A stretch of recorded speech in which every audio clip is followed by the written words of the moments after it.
হ্যাঁ, বিয়ে বসবো যদি ভালো পাই। ভালো একটা ছেলে পেলে বিয়ে বসবেন। হুম। কিরকম ছেলে চাচ্ছেন বিয়ে বসার জন্য? ইয়ং এই জেনারেশন নাকি বয়স্ক লোক হলে চলবে আপনার? এই তো বয়স্ক হলেও চলবো। বয়স্ক লোক হলে চলবে? হুম। আপনি একজন ইয়ং জেনারেশনের মেয়ে, বয়স্ক ছেলেটা কি করবেন? এখন আমার ফ্যামিলিতে কে কে আছে আপনার? এখন মা তো ঘরে অসুস্থ, এই জন্য আমার তো কেউ নাই, আব্বা মা নাই। তারপরে একটা বোনের এখানে থাকি। হুম। বোনরা মানে বোনের ওইখানে খাইতেছি। দুলাভাইটা বেশি ভালো না। এই দুলাভাই কি করে?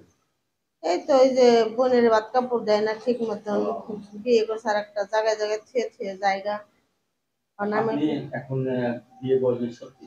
হ্যাঁ বসবো। তা আমার বোনটা খুব কষ্টে আছে। কিরকম আমার বোনের ওখানে থাকি।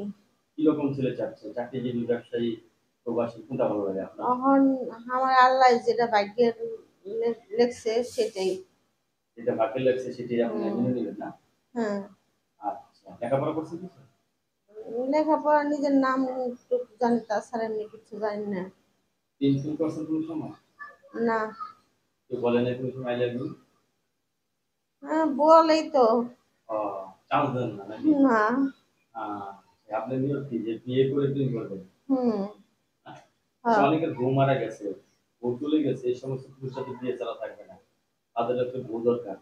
তারা যদি আপনাকে ভালোবেসে যদি বিয়ে করতে চায়, যদি ভালো হয় তাহলে বসুন। ভালো হলে বলবেন না? হুম। রান্না বান্না করে খাওয়াইতে পারবেন জামাই? হ্যাঁ পারি, রান্না বান্না করবো। সবচেয়ে ভালো রান্না করে কি আর? হ্যাঁ, এই তো যা অনেক কিছুই পারি। অনেক আহ, কিছু রান্না করে।